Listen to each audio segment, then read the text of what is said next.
आज के वीडियो में हिंदी गद्य साहित्य के विकास के अंतर्गत आज हम हिंदी कहानी के विकास पर चर्चा करेंगे।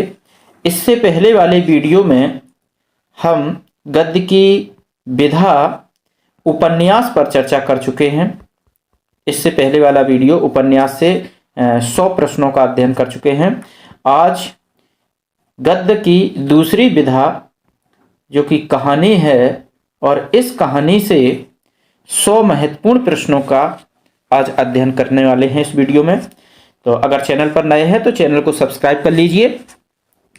तो आज 100 प्रश्नों को हल करेंगे। कहानी की थोड़ी सी रूपरेखा के बारे में चर्चा करेंगे कि कहानी के तत्वों वगैरह के बारे में बात करेंगे और उसके बाद प्रश्नों को हल करेंगे। 100 प्रश्न है महत्वपूर्ण। तो चलिए शुरू करते हैं। सबसे पहले बात करते हैं हिंदी कहानी का विकास। हिंदी कहानी के क्षेत्र को मुंशी प्रेमचंद को केंद्र माना जाता है, यानी कि हिंदी कहानी का जो क्षेत्र है वो प्रेमचंद जी को केंद्र बिंदु माना गया है।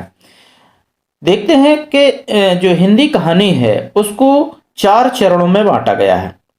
पहला चरण है प्रेमचंद पूर्व हिंदी कहानी, जो कि 1900 ईस्वी से 1916 ईस्वी तक इसका समय माना गया है। प्रेमचंद के पहले की कहानियां, प्रेमचंद युगीन हिंदी कहानियां, यानी कि प्रेमचंद के समय की कहानियां मुंशी प्रेमचंद जी के, जो कि 1916 से 1936 ईस्वी तक चली। और तीसरा चरण जो कहानी का है वो है प्रेमचंदोत्तर हिंदी कहानी, यानी कि प्रेमचंद के बाद की कहानियां, जो कि 1936 से 1950 ईस्वी तक चली। और चौथे नंबर पे है नई कहानी, जो कि 1950 ईस्वी के बाद से शुरू हुई है। चलिए आगे देखते हैं कि हिंदी की पहली कहानी जिस कहानी को मान्यता प्रदान की गई है वो किशोरी लाल गोस्वामी द्वारा रचित इंदुमती है, जो कि 1900 ईस्वी में सरस्वती पत्रिका में प्रकाशित हुई थी।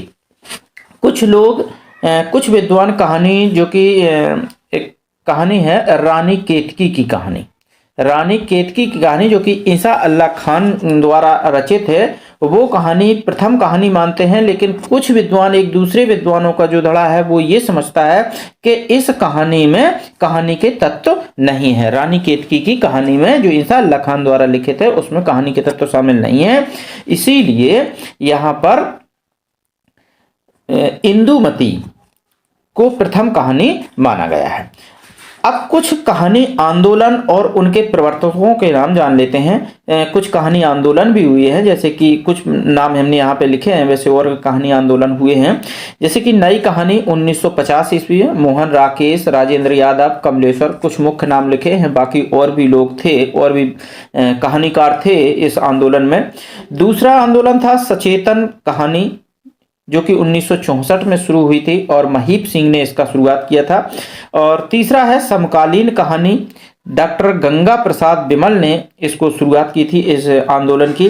चौथा है कहानी 1960 ईस्वी में शुरुआत हुई थी, जो कि निर्मल वर्मा ने शुरू किया था, और भी कहानीकार हैं, मुख्य लिख लिए हमने। और समांतर कहानी जो कि 1971 में शुरू हुई है, कमलेश्वर। इसके अलावा साठोत्तर कहानी और समकालीन कहानी, इस प्रकार और भी कई कहानियों के जो आंदोलन है वो प्रारंभ हुए हैं। अब जानते हैं कहानी के तत्व। कहानी के कौन कौन से तत्व होते हैं, तो देखिए कहानी के प्रमुख 6 तत्व होते हैं। पहला तत्व है कथानक। कथानक यानी कि किसी कहानी में कथा वस्तु महत्वपूर्ण बिंदु है। कथा वस्तु यानी कि किसी कहानी की कोई कथा वस्तु नहीं होगी। कथा वस्तु का मतलब है उसका किसके बारे में लिखा जा रहा है, यानी कि उसकी कथा वस्तु क्या है, उसका विषय क्या है, किस चीज पे लिखी जा रही है, तो वो कथा वस्तु प्रमुख तत्व है। दूसरा होता है पात्र एवं चरित्र चित्रण, यानी कि जब कहानी लिखी जाएगी तो उसके कुछ न कुछ नायक होंगे, कुछ खलनायक होंगे, कुछ नायिकाएं होंगी, यानी कि कुछ न कुछ पात्र अवश्य होंगे और उनका कुछ ना कुछ चरित्र होगा, तो उनका चरित्र का चित्रण करना होता है कहानी में। ये प्रमुख दूसरा तत्व है कहानी का। तीसरा कहानी का तत्व है कथोपकथन या संवाद, क्योंकि जब कहानी है और उसमें पात्र भी होंगे तो वो आपस में कुछ ना कुछ बातचीत भी करेंगे, अपनी बात कहेंगे, दूसरों की बात बताएंगे। तो जो कथोपकथन है, जिसको हम संवाद बोलते हैं, ये तीसरा कहानी का प्रमुख तत्व माना जाता है।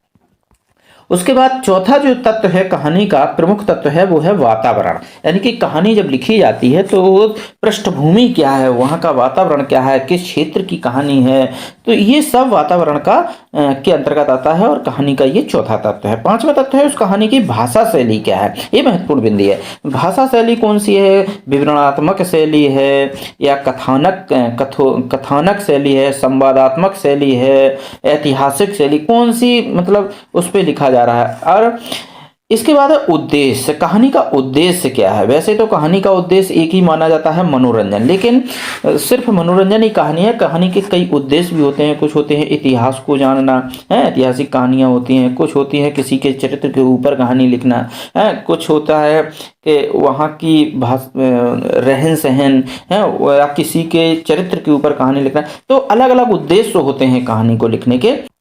कहानी से संबंधित महत्वपूर्ण 100 प्रश्नों का अध्ययन आज करेंगे यहां पर। तो शुरू करते हैं। पहला प्रश्न है कि हिंदी कहानी का विकास कब से माना जाता है। 1850, 1880, 1890 या 1900। तो यहाँ इसमें मानना है कि कहानी का जो उचित विकास है वो कब से मानना उचित होगा, तो ये होगा 1900 से। यानी कि कहानी का जो विकास माना गया है वो 1900 ईस्वी से माना गया है। और इंदुमती से, यानी कि जो कहानी है इंदुमती उससे माना जाता है, जो सरस्वती पत्रिका में प्रकाशित हुई है सबसे पहले 1900 ईस्वी में। अगला प्रश्न है कि इनमें से किसे हिंदी की पहली कहानी माना जाता है। तो हिंदी की पहली कहानी इसमें से माना जाता है इंदुमती को। वैसे इससे पहले भी कहानी लिखी गई थी ईसा अल्लाह खां द्वारा, रानी केतकी की कहानी, लेकिन लोग उसमें, जो विद्वान लोग हैं, कहानीकार हैं, उसमें कहानी के तत्व नहीं मानते हैं, इसलिए ये कहानी नहीं मानी है। इंदुमती को पहली कहानी हिंदी की माना गया है। अगला प्रश्न है कि इंदुमती कहानी के लेखक कौन है। तो इंदुमती कहानी के लेखक है किशोरी लाल गोस्वामी। ये 1900 ईस्वी में लिखी गई और सरस्वती पत्रिका में सबसे पहले प्रकाशित की गई थी। अगला प्रश्न है कि इनमें से किस आलोचक ने इंदुमती को हिंदी की पहली कहानी माना है। कौन से आलोचक ने हिंदी को पहली कहानी माना है, तो ये माना है आचार्य रामचंद्र शुक्ल जी ने। आगे के प्रश्न में देखते हैं कि इंदुमती का प्रकाशन पहली बार सरस्वती पत्रिका में कब हुआ था। तो ये हुआ था 1900 ईस्वी में। यानी कि जो इस प्रकार से भी प्रश्न आ सकता है कि इंदुमती का प्रकाशन पहली बार सरस्वती पत्रिका में कब हुआ था, तो वो 1900 ईस्वी में हुआ था। आगे है कि शिवदान सिंह चौहान ने किस कहानी को शेक्सपियर के नाटक टेम्पेस्ट का अनुवाद बताया है। तो ये थी इंदुमती कहानी। इंदुमती पे ही चर्चा चल रही है, पहली कहानी पे भी चल रही है। इससे बहुत सारे प्रश्न बन सकते हैं। तो उनमें से कुछ प्रश्न ये है कि शिवदान सिंह चौहान ने किस कहानी को शेक्सपियर के नाटक यानी कि टेम्पेस्ट का अनुवाद बताया है, तो वो है इंदुमती। 11 वर्ष का समय कहानी के लेखक कौन है। तो ये 11 वर्ष का समय कहानी के लेखक हैं आचार्य रामचंद्र शुक्ल। आचार्य रामचंद्र शुक्ल ने 11 वर्ष का समय कहानी लिखी है। प्लेग की चुड़ैल कहानी के लेखक कौन है। तो प्लेग की चुड़ैल कहानी के लेखक हैं लाला भगवान दीन। अगला प्रश्न है कि राधिका रमण प्रसाद सिंह की कहानी कानों में कंगना किस पत्रिका में प्रकाशित हुई थी। तो ये जो कहानी थी ये हुई थी इंदु पत्रिका में प्रकाशित। अगला है कि प्रसाद जी की कहानियां किस पत्रिका में छपती थी। तो यानी कि जयशंकर प्रसाद की जो कहानियां थी वो किस पत्रिका में छपती थी, तो वो छपती थी इंदु पत्रिका में। अगला प्रश्न है कि रक्षाबंधन कहानी के रचयिता कहानीकार कौन है। तो ये रचयिता यहाँ पे मिसप्रिंट होगा, रक्षाबंधन कहानी के कहानीकार कौन है। तो इस कहानी के जो कहानीकार हैं वो हैं कौशिक, विशंभरनाथ शर्मा कौशिक। इनका पूरा नाम है विशंभरनाथ शर्मा कौशिक। आगे है कि चंद्रधर शर्मा गुलेरी ने कुल कितनी कहानियां लिखी हैं। तो चंद्रधर शर्मा गुलेरी ने कुल 3 कहानियां ही लिखी हैं अपनी पूरे जीवन काल में। अगला प्रश्न है कि उसने कहा था कहानी के लेखक का नाम क्या है। तो उसने कहा था जो कहानी थी वो चंद्रधर शर्मा गुलेरी की कहानी थी। एक ये कहानी लिखी थी और 2 कहानियां इन्होंने और लिखी थी। इनमें से कौन सी कहानी चंद्रधर शर्मा गुलेरी की नहीं है। तो इनमें से कौन सी चंद्रधर शर्मा की गुलेरी की कहानी कौन सी है। तो इनमें ये तीनों कहानी ही चंद्रधर शर्मा गुलेरी ने लिखी है और बस 3 ही कहानी लिखी है उन्होंने। उसने कहा था सुखमय जीवन और बुद्ध का कांटा। इसलिए इसका जो राइट आंसर हो जाएगा वो हो जाएगा डी उपयुक्त सभी। अगला प्रश्न है कि उसने कहा था, कहानी का प्रकाशन कब हुआ था? तो ये प्रकाशन हुआ था 1915 ईस्वी में। अगला प्रश्न है कि प्रेमचंद पूर्व हिंदी कहानियों में सर्वश्रेष्ठ कहानी कौन सी है? यानी कि प्रेमचंद के पूर्व की हिंदी कहानियों में, पहले की कहानियों में सर्वश्रेष्ठ कहानी कौन सी है? तो ये कहानी थी उसने कहा था, जो कि चंद्रधर शर्मा गुलेरी इसके लेखक हैं। अगला है कि उसने कहा था कहानी का मूल विषय क्या है? उसने कहा था कहानी का जो मूल विषय था वो था आदर्श प्रेम, जो त्याग और बलिदान के लिए प्रेरित करता है। प्रेम के ऊपर ये कहानी लिखी गई थी, उसने कहा था। अगला है प्रसाद जी का पहला कहानी संग्रह छाया कब प्रकाशित हुआ? यानी कि जो छाया कहानी संग्रह है वो प्रसाद जी का है, वो पहला है। तो ये कब प्रकाशित हुआ था? तो ये हुआ था 1912 ईस्वी में। डी इसका राइट आंसर है। अगला प्रश्न कि हिंदी का कौन सा कहानीकार नवाब राय के नाम से उर्दू में कहानियां लिखता था? तो वो थे मुंशी प्रेमचंद जी। मुंशी प्रेमचंद जी नवाब राय के नाम से उर्दू में कहानियां लिखा करते थे। प्रेमचंद का कौन सा कहानी संग्रह अंग्रेज सरकार ने जब्त कर लिया था? वो था सोजे वतन। सोजे वतन अंग्रेजों ने जब्त कर लिया था और इस पर प्रतिबंध लगा दिया था इसके प्रकाशन पर, प्रेमचंद के। चलिए अगला है कि प्रेमचंद की पहली हिंदी कहानी का क्या नाम है? तो प्रेमचंद की पहली हिंदी कहानी जो थी वो थी पंच परमेश्वर। पंच परमेश्वर इनकी पहली हिंदी कहानी है, मुंशी प्रेमचंद जी की। अगला प्रश्न है पंच परमेश्वर का प्रकाशन कब हुआ था? तो पंच परमेश्वर का प्रकाशन जो हुआ था 1916 ईस्वी में हुआ था। अलगू चौधरी और जुम्मन शेख की मित्रता के ऊपर यह कहानी लिखी गई थी। आगे है कि प्रेमचंद की अंतिम कहानी कौन सी मानी जाती है? तो प्रेमचंद की अंतिम कहानी कफन मानी जाती है। एक कफन प्रेमचंद जी की अंतिम कहानी है। और अगला प्रश्न है कि कफन का प्रकाशन वर्ष क्या है? तो कफन का प्रकाशन वर्ष था 1936 ईस्वी। अगला है कि मानसरोवर किसकी कहानियों का संकलन है? मानसरोवर जो है प्रेमचंद जी यानी कि मुंशी प्रेमचंद जी की कहानियों का संकलन है। और मुंशी प्रेमचंद जी लगभग 300 कहानियां लिखी हैं। मानसरोवर में इसके 8 भाग हैं मानसरोवर के, तो लगभग 300 कहानियों को लिखा है मुंशी प्रेमचंद जी ने। आगे है इनमें से कौन सी कहानियां प्रेमचंद की नहीं है? इनमें कौन सी कहानी प्रेमचंद की नहीं है? तो इसमें जो प्रेमचंद की कहानी नहीं है वो पुरस्कार नहीं है। पुरस्कार है जयशंकर प्रसाद की कहानी। ये जयशंकर प्रसाद जी की कहानी है। और बाकी की ईदगाह, नशा, सवा शेर गेहूं, ये सभी कहानियां मुंशी प्रेमचंद जी की हैं। प्रेमचंद की कौन सी कहानी इनमें से आदर्शवादी नहीं है? तो ये कहानी कफन जो थी वो आदर्शवादी कहानी नहीं थी। अगला है कि प्रेमचंद की कहानियों के विषय में कौन सा कथन असत्य है? असत्य कथन बताना है। प्रेमचंद की कहानियों में इतिवृत्तात्मकता अधिक है। प्रेमचंद की कहानियों में कथा शिल्प का उत्तरोत्तर विकास हुआ है।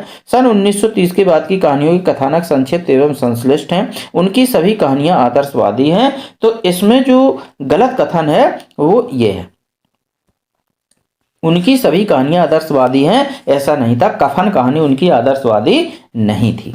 अगला है कि पूस की रात कहानी किस वर्ग में आएगी? यानी कि पूस की रात कहानी जो है वो यथार्थवादी में आएगी। यानी कि उस समय की यथा स्थिति कैसी थी जो मुंशी प्रेमचंद जी ने देखा था उसी को लिखा था। पूस की रात यानी कि एक जो गरीब किसान होता है और उसके पास इतने पैसे नहीं होते, वो कर्ज के नीचे भी दबा हुआ होता है। एक जबरा कुत्ता होता है जो कि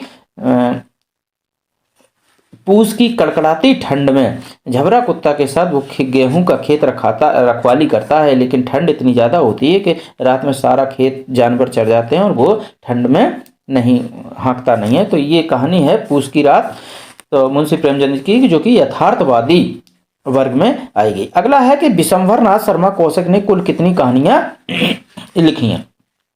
तो विशंभर नाथ शर्मा ने लगभग 200 कहानियां लिखी हैं। अगला है कि जयशंकर प्रसाद ने कुल कितनी कहानियां लिखी हैं? तो जयशंकर प्रसाद ने लगभग 69 कहानियां लिखी हैं। अगला है कि ताई कहानी के लेखक कौन हैं? तो ताई कहानी के लेखक जो हैं विशंभर नाथ शर्मा कौशिक हैं। और बहुत बढ़िया कहानी है ताई इनकी, क्योंकि ताई रहती हैं वो निःसंतान होती है और अपने भतीजे के ऊपर ये कहानी है। बहुत बढ़िया कहानी है। ये कौशिक जी की। चलिए आगे बढ़ते हैं कि कौशिक जी की प्रथम कहानी रक्षाबंधन कब प्रकाशित हुई थी? तो ये हुई थी 1912 ईस्वी में। कौशिक जी की कुल कहानियों की संख्या लगभग कितनी है? तो कौशिक जी की कुल कहानियों की जो संख्या है इनकी विशंबर नाथ शर्मा कौशिक की, वो लगभग 200 है, यानी कि उनकी 200 कहानियां हैं। अगला प्रश्न है, इनमें से कौन सी कहानी कौशिक जी की नहीं है? तो ये नहीं है पुरस्कार। पुरस्कार जयशंकर प्रसाद की कहानी है, ये जयशंकर प्रसाद की है। बाकी ताई, रक्षाबंधन, विधवा, ये सभी कौशिक जी की कहानियां हैं, विशंबर नाथ शर्मा कौशिक।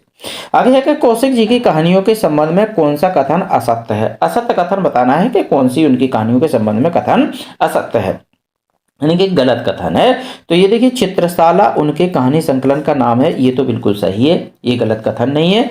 और हार की जीत के रचनाकार कौशिक जी हैं, जी हाँ, ये गलत कथन है। इसके रचनाकार सुदर्शन जी हैं, इसके रचनाकार सुदर्शन है, कौशिक जी नहीं है। कौशिक की कहानियों के विषय में सामाजिक समस्याओं से जुड़ी हैं, बिल्कुल सही है। कौशिक जी ने दहेज प्रथा, पर्दा प्रथा, बाल विवाह का विरोध अपनी कहानियों में किया है, ये भी सही है। तो इसका जो राइट आंसर बनेगा वो हो जाएगा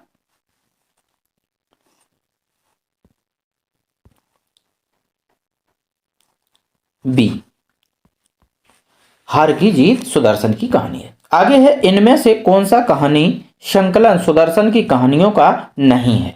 सुदर्शन की कहानियों का संकलन इनमें से कौन सा नहीं है? तो देखिए, सुदर्शन सुधा ये सुदर्शन की कहानी है, पुष्पलता ये भी उनका कहानी संकलन है, और तीर्थ यात्रा ये भी उनकी कहानियां हैं। जबकि मणिमाला ये सुदर्शन की कहानी नहीं है। आगे है कि एथेंस का सत्यार्थी कहानी के लेखक कौन है? तो एथेंस का सत्यार्थी ये सुदर्शन द्वारा लिखी गई कहानी है। आगे, इनमें से कौन सा कहानी संकलन प्रसाद की कहानियों का संकलन नहीं है? तो ये नहीं है गल्फ मंजरी। गल्फ मंजरी प्रसाद की कहानियों का संकलन नहीं है, जबकि प्रतिध्वनि, इंद्रजाल और छाया ये सभी जयशंकर प्रसाद जी के कहानी संग्रह हैं। आगे है कि कौन सी कहानी प्रसाद द्वारा रचित नहीं है? तो इनमें से ममता, सालवती, प्रतिध्वनि ये जयशंकर प्रसाद जी की कहानी है, जबकि सुजान भगत ये जयशंकर प्रसाद की कहानी नहीं है। अगला प्रश्न है कि बुद्धगुप्त एवं चंपा किस कहानी के पात्र हैं? तो बुद्धगुप्त और चंपा ये हैं आकाशदीप कहानी, जो कि जयशंकर प्रसाद द्वारा लिखी गई कहानी है, और उसी के ये दोनों बुद्धगुप्त और चंपा पात्र हैं। आगे है कि अरुण एवं मधुलिका किस कहानी के पात्र हैं? तो अरुण और मधुलिका जयशंकर प्रसाद द्वारा लिखित पुरस्कार कहानी के पात्र हैं। मंत्र जो है मुंशी प्रेमचंद जी की है, पंच परमेश्वर भी प्रेमचंद जी की है, और ममता कहानी ये जयशंकर प्रसाद जी की है। चलिए आगे है कि सिंहगढ़, विजय, पन्नाधाय, रूठी रानी, अम्बपालिका कहानियों के रचयिता का नाम क्या है? तो ये है आचार्य चतुरसेन शास्त्री। ये सभी कहानियां आचार्य चतुरसेन शास्त्री ने लिखी हैं। निशानियां और दो धारा किस लेखक के कहानी संग्रहों के नाम हैं? तो ये हैं उपेंद्र नाथ अश्क जी के, उपेंद्र नाथ अश्क के ये हैं कहानी संग्रह। आगे है कि प्रेमचंद युग का कौन सा कहानीकार सामाजिक यथार्थ को नग्न रूप में प्रस्तुत करने में सिद्धस्त माना जाता है? वो कौन सा था? तो वो थे पांडे बेचन शर्मा उग्र। आगे है कि सतमी के बच्चे किसका कहानी संकलन है? तो सतमी के बच्चे राहुल सांकृत्यायन का ये है, ये सांकृत्यायन, सतमी के बच्चे राहुल सांकृत्यायन का कहानी संकलन है। आगे है कि कानों में कंगना किसकी प्रसिद्ध कहानी है? तो कानों में कंगना राधिका रमण प्रसाद सिंह की कहानी है, प्रसिद्ध कहानी है इनकी ये। इनमें से कौन सा कहानी संग्रह उग्र जी का नहीं है? तो उग्र जी का इनमें से जो कहानी संकलन नहीं है वो कहानी कौमुदी नहीं है। बाकी दो जख की आग, इंद्रधनुष, चॉकलेट ये इनकी कहानी संग्रह इनके हैं उग्र जी के। तो आगे बढ़ते हैं अगले प्रश्न की ओर कि प्रेमचंद युगीन कहानी की काला अवधि क्या है? प्रेमचंद युगीन कहानी कब से मानी जाती है? तो ये कहानी मानी जाती है 1916 से 1936। इससे पहले की कहानियां प्रेमचंद पूर्व की कहानियां कही जाती हैं और 1916 से 1936 की प्रेमचंद युगीन और 1936 के बाद की कहानियां जो हैं वो प्रेमचंदोत्तर कहानियों के नाम से जानी जाती हैं। आगे है कि इनमें से किस लेखक की भाषा में लोकोक्तियों एवं मुहावरों का सटीक प्रयोग प्रचुरता से हुआ है? तो ये हुआ है प्रेमचंद की कहानियों का। आगे है प्रेमचंद युगीन कहानी के संबंध में कौन सा तथ्य असत्य है इसमें? तो देखिए, कहानी मानव जीवन से संबंध हो गई है, ये तो सही है। असत्य कथन छांटना है। पारिवारिक, सामाजिक, राजनीतिक समस्याओं का चित्रण होने लगा है, ये कहानी एक तत्व है इनकी में। व्यक्ति चरित्र एवं नारी की प्रमुखता दी जाने लगी है, ये भी इनका तत्व है, इनकी कहानी में सम्मिलित है तथ्य। अगर इनकी कहानी में तथ्य नहीं है तो ये वाला नहीं है, यानी कि कहानियों में मनोविश्लेषण की प्रमुखता है, ये नहीं है। ये बाकी ये सभी तत्व इनकी प्रेमचंद युगीन कहानियों में शामिल है। आगे है कि प्रेमचंदोत्तर कहानी की समयावधि क्या मानी गई है? तो प्रेमचंदोत्तर कहानी की जो समयावधि मानी गई है वो 1936 से 1950 ईस्वी मानी गई है। आगे है कि इनमें से कौन प्रगतिवादी कथाकार हैं? तो इसमें जो प्रगतिवादी कथाकार हैं वो हैं यशपाल जी। अगला है कि पर्दा कहानी के लेखक का नाम बताइए। तो पर्दा कहानी के जो लेखक हैं वो हैं यशपाल जी। आगे है कि इनमें से कौन सा कहानी संकलन यशपाल का नहीं है? तो ये नहीं है विपथगा इनकी कहानी संकलन यशपाल का नहीं है। आगे है कि खितीन बाबू कहानी के लेखक कौन हैं? तो खितीन बाबू कहानी के लेखक हैं सच्चिदानंद, हीरानंद, बादशायन अगे जी हैं इनके। तो खच्चर और आदमी कहानी के लेखक कौन हैं? खच्चर और आदमी कहानी के लेखक हैं यशपाल जी। अगला है कि इनमें से कौन सा कहानी संकलन अगेय का नहीं है, यानी कि अगेय जी का कहानी संकलन कौन सा नहीं है? विपथगा अगेय जी का कहानी संकलन है। कोठरी की बात अगेय जी का कहानी संकलन है। जयदोल भी है। खंडहर की आत्मा ये अगेय जी का कहानी संकलन नहीं है। अगला है कि चौथे विवाह की पत्नी किस कहानीकार की रचना है? तो चौथे विवाह की पत्नी ये जो कहानी है वो इलाचंद्र जोशी की है। आगे है कि किस कहानीकार की कहानियां मनोविज्ञान की दृष्टि से केस हिस्ट्री से प्रतीत होती हैं? तो वो थे इलाचंद्र जोशी। इलाचंद्र जोशी की कहानी केस हिस्ट्री जैसी मालूम होती थी। इनमें से कौन सा कहानी संकलन इलाचंद्र जोशी का नहीं है? तो इनमें जो इलाचंद्र जोशी का कहानी संकलन नहीं है वो शरणार्थी नहीं है। बाकी ये तीनों इन्हीं के कहानी संकलन हैं। काम भावना एवं यौन समस्याओं पर कहानियां लिखने वाले कहानीकार का नाम क्या है? तो एक कहानीकार हैं, देखिए, काम भावना एवं यौन समस्याओं पर कहानियां लिखने वाले कहानीकार हैं आरसी प्रसाद सिंह, जबकि इलाचंद्र जोशी, चंद्रगुप्त विद्यालय और भगवती वर्मा इन्होंने काम भावनाओं पर या यौन संबंधों पर कहानियां यौन समस्याओं पर नहीं लिखी हैं। तो ये इसका राइट आंसर बी हो जाएगा। अगला है कि वसीयत कहानी के लेखक का क्या नाम है? वसीयत कहानी के लेखक का नाम है भगवती चरण वर्मा। चतुर्सेन शास्त्री, जानकी वल्लभ शास्त्री, आरसी प्रसाद ये नहीं है, जबकि भगवती चरण वर्मा ने वसीयत कहानी लिखी है। अहम ब्रह्मास्मि कहानी के लेखक कौन है? तो अहम ब्रह्मास्मि कहानी के लेखक हैं भीष्म साहिनी। आगे है कि इनमें से किसी यथार्थवादी कहानीकार वर्ग में नहीं रखा जा सकता है? तो वो है इलाचंद्र जोशी। इलाचंद्र जोशी को यथार्थवादी कहानीकार के वर्ग में नहीं रखा जा सकता है। इलाचंद्र जोशी किस वर्ग के कहानीकार हैं? तो इलाचंद्र जोशी मनोविश्लेषणवादी कहानीकार हैं, इसलिए इनको यथार्थवादी कहानी में नहीं रखा जाता है, ये मनोविश्लेषणवादी कथाकार थे। आगे है कि द्वितीय विश्व युद्ध की घटनाओं पर आधारित कहानी संकलन संगीनों का साया ये किसकी कहानियों का संग्रह है? तो ये है प्रभाकर माचवे की कहानियों का संग्रह है ये। हिंदी में शिकार कथाओं के लेखन का श्री गणेश किसने किया है? तो वो थे श्री राम शर्मा। श्री राम शर्मा ने बहुत सी शिकार से संबंधित कहानियां लिखी हैं, जिनमें इनकी कई कहानी, जैसे कि नरबक्षी, ये एक वाघिन का शिकार, स्मृति इनकी एक कहानी बहुत अच्छी है, स्मृति सांप का शिकार, इनके बचपन की जो संस्मरणात्मक रचना है। तो बहुत अच्छी कहानियां इन्होंने लिखी हैं जो कि शिकार से संबंधित है, श्री राम शर्मा की। आगे है जीपी श्रीवास्तव की कहानियों में प्रधानता है। तो जीपी श्रीवास्तव की कहानियां हास्य व्यंग्यात्मक कहानियां होती थी। आगे है कि इनमें से कौन सा कहानीकार हास्य व्यंग कथाकार की श्रेणी में नहीं आता है। तो वे जैनेन्द्र जी नहीं आते, बल्कि हरिशंकर परसाई, ये तो हैं ही व्यंग्यकार। अन्नपूर्णानंद और जीपी श्रीवास्तव ये तीनों हास्य व्यंग कथाकार हैं, जबकि जैनेन्द्र नहीं है। आगे है कि नई कहानी का प्रारंभ कब से माना जाता है। तो नई कहानी का जो प्रारंभ माना जाता है वो 1950 ईस्वी के बाद का समय माना जाता है। आगे है कि नई कहानी जीवन के प्रति एक नया भाव बोध जगाती है। यह कथन किस आलोचक का है। तो ये आलोचक थे डॉक्टर नामवर सिंह ने ये कहा था। आगे है कि किस कहानी में विषय की नवीनता के साथ साथ शिल्पगत नवीनता भी विद्यमान है। तो ये है नई कहानी की विशेषता, यानी कि किस कहानी में विषय की नवीनता के साथ साथ शिल्पगत नवीनता की भी विद्यमान है, तो वो नई कहानी है। आगे है कि नई कहानी का सबसे बड़ा वैशिष्ट्य कथा तत्व का ह्रास, यह कथन किस आलोचक का है। तो ये थे डॉक्टर गणपति चंद्र गुप्त ने ये कहा था कि नई कहानी का सबसे बड़ा वैशिष्ट्य है कि कथा तत्व का ह्रास, यानी कि कथा के तत्वों का ह्रास होना है, वो कहा था गणपति चंद्र। ह्रास माने होता है कमी, कमी हो जाना, घट जाना।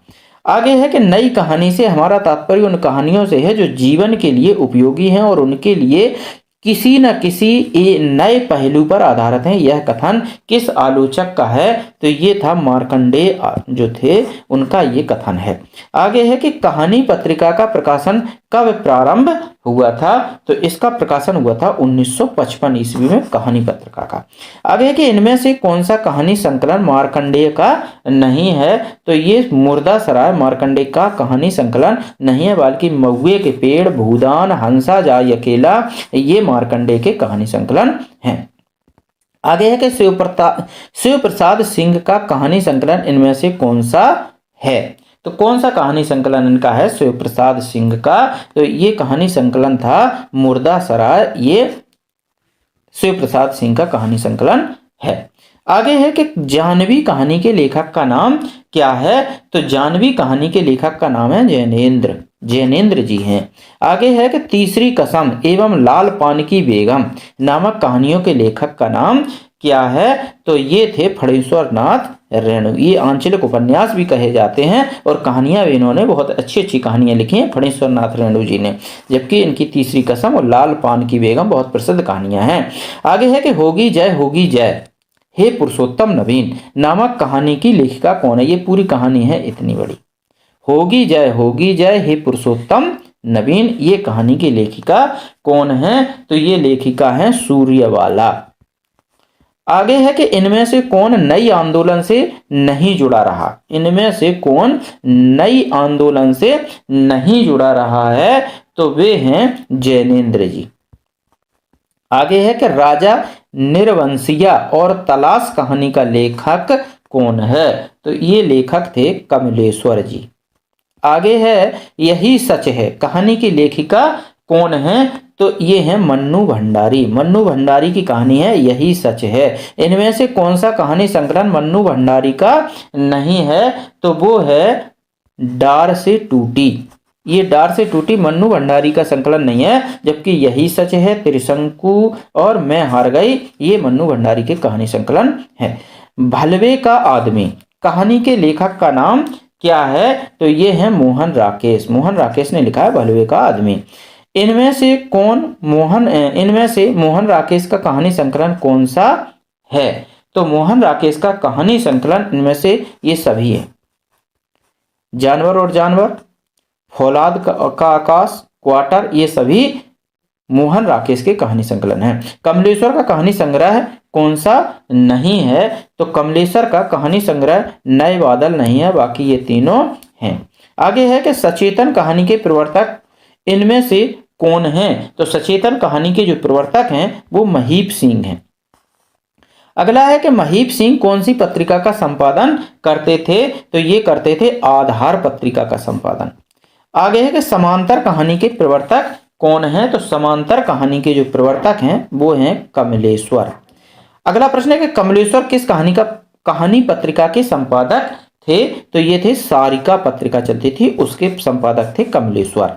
समानांतर कहानी आंदोलन को किस कहानी पत्रिका से प्रचार मिला? तो ये मिला था सारिका पत्रिका से, जिसके जो संपादक थे वो थे कमलेश्वर। अगला है कि समांतर कहानी का आंदोलन कब प्रारंभ हुआ था? तो ये हुआ था 1971 ईस्वी में समांतर कहानी का आंदोलन प्रारंभ हुआ था। कहानी का प्रवर्तक डॉक्टर नामवर सिंह के अनुसार किसे माना जाता है? तो कहानी जो वो था आंदोलन था, उसके प्रवर्तक डॉक्टर नामवर सिंह के अनुसार किसे माना जाता है? तो वो माना जाता है निर्मल सिंह को। अगला है इन कहानीकारों को रचना काल के आरोही क्रम में यानी कि बढ़ते हुए क्रम में सजाना है। तो ये बढ़ता हुआ क्रम देखिए, सबसे पहली जो कहानी थी वो थी चंद्रधर शर्मा गुलेरी की।